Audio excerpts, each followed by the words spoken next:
రాదురా ఏ విజయం నీ కోసం నా కోసం, ఎటుపోదురా నువ్వు చేసిన కష్టం ఎప్పటికైనా సొంతం.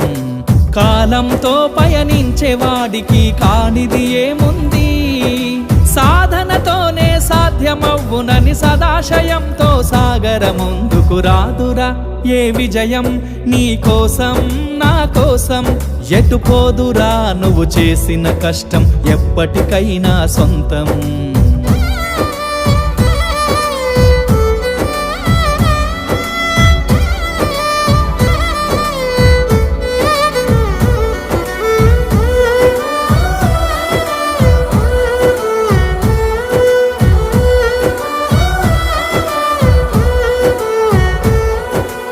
ఆకాశంలో అలలాగా పోయే ఆ పక్షులనే చూడు, అనుకున్న గమ్యమెంతున్న